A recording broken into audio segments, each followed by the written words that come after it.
আমার ব্যবসায়ী নেতা বলে দিচ্ছেন। তার আগে আমি অবশ্য বলা দরকার, আমি মহানগর ব্যবসায়ী সমিতির সিনিয়র ভাইস প্রেসিডেন্ট। আমার দুই পাশে ব্যবসায়ী দুই হস্ত আছে। পাশাপাশি আমার নিজের একটা পত্রিকা আছে, আমি নিজে করি। আমি ইন্টারন্যাশনাল CNN টেলিভিশনে কাজ করি, ইংরেজিতে ডেইলি মর্নিং সান ইংরেজিতে, এটা আমি উত্তরবঙ্গের প্রধান। পাশাপাশি রিপোর্টার্স ক্লাবের সভাপতি, এই ইত্যাদি ইত্যাদি নিয়ে একটু সময় শেষ করি আর কি। তো আমার ভালো লাগার এবং ভালোবাসার যে বিষয়টি, মানবাধিকার সংগঠন যেখানে যেভাবে থাক না কেন, আমি দীর্ঘদিন থেকে সংগঠনের সঙ্গে যুক্ত। ভালো হয়তো কাজ করতে পারিনি, সে কারণে ভালো কিছু পাইনি, তবে আমি যুক্ত। চেষ্টা করি আমার কাছ থেকে আমার যেটুকু আমার আহরণ করা আছে সেটুকু বিতরণ করা। আমার বিনয়ের সাথে যে অনুরোধ থাকবে, মানবাধিকার সংগঠনের 30টি উপধারা এবং উপধারা আছে প্রত্যেকটি মানবাধিকার সংগঠনে। খেয়াল রাখবেন, প্রতিজনেই এই 30টি ধারা উপধারা অবশ্যই মুখস্থ করার দরকার নেই, তবে ধারাগুলো বুঝবেন এবং মনের মধ্যে জায়গা করে রাখবেন। তাহলে হবে কেন, যে কোনো মুহূর্তে যে কোনো সময় এই ধারা এবং উপধারাগুলো আপনার কাজে লাগবে। কার কাছে? সাধারণ লোকের কাছে। আপনি কারো বিচার করতে গেছেন সেখানে না, আপনাকে ফাইট দিয়ে আসতে হবে একজন পুলিশ প্রশাসনের সত্তার সঙ্গে। আপনার ফাইট দিতে হবে যে জায়গায় বিচার করতে গেছেন বা অধিকার আদায় করে নিতে গেছেন সেই জায়গায় সাধারণ যে প্রতিনিধিদের সঙ্গে, জনপ্রতিনিধিদের সঙ্গে। আপনার ফাইট দিতে হবে MP মন্ত্রীদের সঙ্গে, আপনার ফাইট দিতে হবে দেশের সর্বোচ্চ মসনদের প্রধানমন্ত্রী প্রেসিডেন্টের সঙ্গে। আপনি এখানে বিভাগের সদস্য, আপনার সর্বোচ্চ কর্তা সেন্ট্রাল কমিটিতে হেডকোয়ার্টারে যিনি বসে আছেন উনিও কিন্তু আপনার মধ্যে একজন সদস্য। তো ফাইটটা তো উনি দেবেন, অংশীদার তো কিন্তু আপনারও। সুতরাং উনি যদি ফাইট দিতে পারেন, আপনি কেন রংপুর বিভাগের সাধারণ সদস্য ফাইট দেবেন? ফাইট দিতে গেলে আপনাকে সেই অস্ত্র তৈরি করতে হবে, হাতে রাখতে হবে, আপনি অস্ত্রধারী হতে হবে। তো অস্ত্রটা কি? মানবাধিকার সংগঠনের অস্ত্র 30টি ধারা উপধারা। এই ধারা উপধারা যদি অস্ত্র আপনি ভেতরে রাখতে পারেন, পৃথিবীতে না anybody any person damn can accept Allah, fight আপনার কাছে কিচ্ছু না।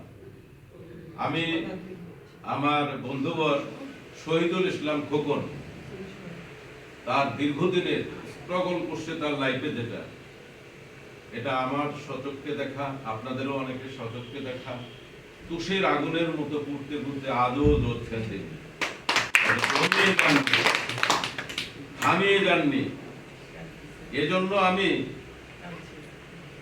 তাকে মন থেকে ভালোবাসি। এটি তার স্পিরিট, এই স্পিরিটটা একদিন তাকে অনেক দূর নিয়ে যাবে। কোথায়? তার যে অ্যাম্বিশন ছিল, তার টার্গেট ছিল, সেই অ্যাম্বিশনে পৌঁছানো। শিক্ষা একটি জিনিস, সার্টিফিকেট একটি জিনিস, আলাদা জিনিস। এখন যদি মনে করেন ভালো শিক্ষা অর্জন না করলে সার্টিফিকেট পাওয়া যায় না, এটা ভুল কথা। আপনি যদি ভালো চতুর হন, অর্থাৎ চতুর চালাক যদি হন, আপনি একটা বই মুখস্থ করবেন, ঠোঁটস্থ করবেন, দেখে যা পরীক্ষা দেবেন, জীবনে আপনি ভালো রেজাল্ট করতে পারবেন না। ভালো ছাত্র যারা, চতুর ছাত্র যারা, তারা নকল করে পাস করে, ভালো রেজাল্ট করে। কেন করে? তারা একটা লাইফ প্ল্যান থাকে, এটাকে বলা হয়, আমরা বলি ট্যাগোলাস, মানে সাংকেতিক শব্দ যাকে বলে ট্যাগোলাস। অনেক সময় আমরা সাংবাদিকের ভাষায় বলি, ছোট্ট জিনিস বলি যে এটা আমরা একটা যদি নিউজ লিখতে যাই, তার আগে শ্রুতিপত্র লেখে না অনেকে, এটাকে বলা হয় ইন্ট্রো। ইন্ট্রো শব্দ বলেন, এটা বুঝতে হবে যে আমি হুট করে এই ভাইকে বললাম, ওনাকে আঙ্গুল ইশারা করলাম যে এখানে শত শত লোক আছে, আমার একটা ঘটনা ঘটতে পারে, আমি তাকে ইশারায় বললাম, উনি ইশারায় কাটে। আমার ইশারা যদি উনি বোঝেন, মানে বুঝাতে হবে আগে, তাহলে বুঝবেন যে হ্যাঁ আমি সারো মুখটা যাচ্ছে। উনি করে নিয়ে এসলেন, হাউজে এত লোক থাকার পরে এই বিষয়টা সম্পর্কে আনন্দ হয়ে গেছে। তার মানে অত্যন্ত চতুর এবং দক্ষ। চতুরতার সৃষ্টি হয় আপনার হলো মেধার উপর।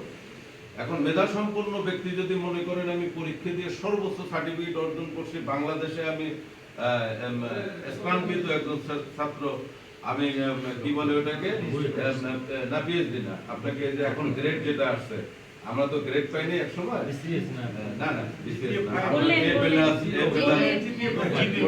গোল্ডেন জিপিএ গোল্ডেন, এটা তো ইদানিং, আমাদের সময় তো এটা ছিল না। হ্যাঁ, তো সেখানে দেখা গেছে যে অনেক সার্টিফিকেটধারী লোক আমার চোখের সামনে, আমি ঢাকা যেহেতু অনেক সেমিনার অনুষ্ঠানে আমি যাই, সেখানে দেখেছি কেউ পিএইচডি করা লোক। আমরা তো নগণ্য, আমি তো পিএইচডি করি, ছোটখাটো চাকরি করতাম, গভর্নমেন্ট সার্ভিস করতাম।